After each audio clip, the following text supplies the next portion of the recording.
साथियों, देश के कुछ चिंतन एवं मननशील लोगों के द्वारा समाज पर चल रहे लंबे अध्ययन प्रक्रिया के और शोध के बाद यह पाया गया कि देश की आजादी के 72 वर्षों के बाद भी सत्ता परिवर्तन तो होते रहे हैं, मगर देश की हजारों वर्ष पुरानी जटिल सामाजिक व्यवस्था आज भी जस की तस बनी हुई है। आज भी देश में जाति और धर्म, संप्रदाय, ऊंच और नीच के नाम पर भेदभाव, जाति और धर्म के नाम पर लोगों को लड़ाकर राजनीति करने का काम दिन प्रतिदिन बढ़ता जा रहा है। देश में चारों ओर भय, भूख और भ्रष्टाचार जैसी अराजकता का माहौल है।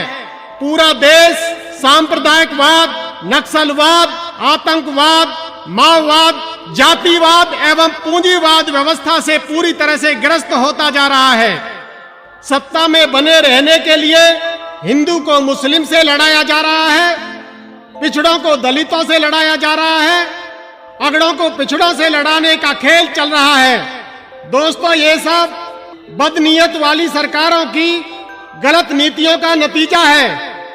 आज देश के भरण पोषण करने वाले किसान की क्या हालात हैं। मध्य प्रदेश का किसान आत्महत्या करता है, महाराष्ट्र का किसान आत्महत्या करता है, आंध्र प्रदेश का किसान आत्महत्या करता है, पूरे देश का किसान कर्जे की खातिर आत्महत्या करने को मजबूर हो रहा है।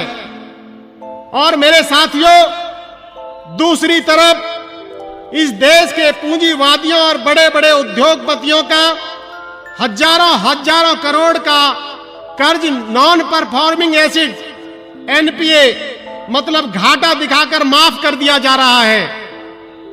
ये सब सरकारों और पूंजीवादियों का मिलकर देश को लूटने का षड्यंत्र चल रहा है, जिसकी भरपाई देश के किसान और मेहनतकश मजदूर के खून पसीने की कमाई से की जा रही है। दोस्तों, इन सब बातों ने हमें भारतीय वीर दल के रूप में खड़ा होने पर मजबूर कर दिया है। भारतीय वीर दल उन लाखों क्रांतिकारी वीरों का इतिहास लिखने की तैयारी है, जिन्होंने देश को आजाद कराने के बाद भी इतिहास के पन्नों में आज तक भी जगह नहीं पाई है।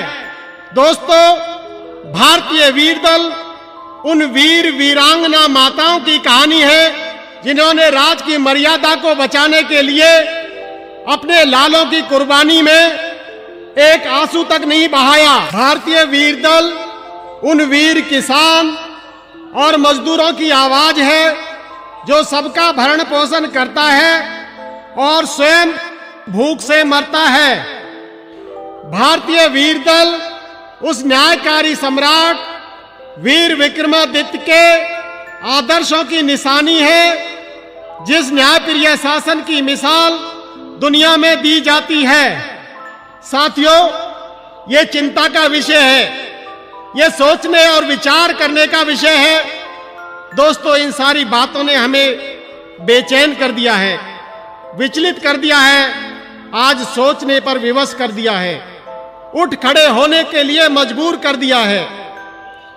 आज देश की दोहरी शिक्षा नीति पर प्रकाश डालें तो पता चलता है कि कितना बड़ा भेदभाव किया जा रहा है।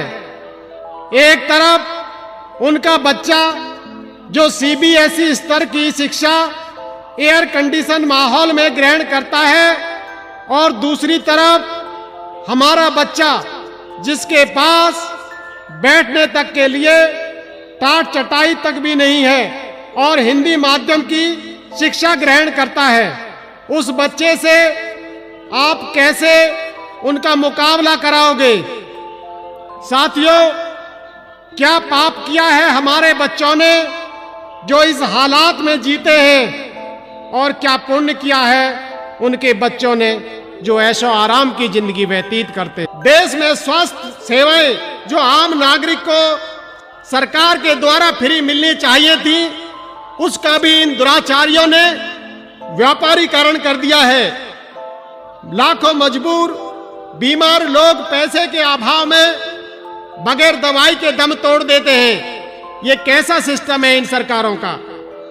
दोस्तों, भारतीय वीर दल देश में न्यायकारी शासन की स्थापना करने एवं दलित, शोषित, पीड़ित, वंचित और उपेक्षित वर्ग को उसका हक दिलाने की लड़ाई है। दोस्तों, भारतीय वीर दल देश के कमजोर और कमेरे वर्ग को उसका हक दिलाने की लड़ाई है। भारतीय वीर दल का एक ही नारा है, जिसकी जितनी संख्या भारी उतनी उसकी हिस्सेदारी, जिसकी जितनी संख्या भारी उतनी उसकी हिस्सेदारी। भारतीय वीर दल का एक ही नारा है, इंसान से हो इंसान का भाईचारा, इंसान से हो इंसान का भाईचारा। यही है मिशन हमारा, यही है मिशन हमारा, यही है मिशन हमारा। जय हिंद, जय भारत।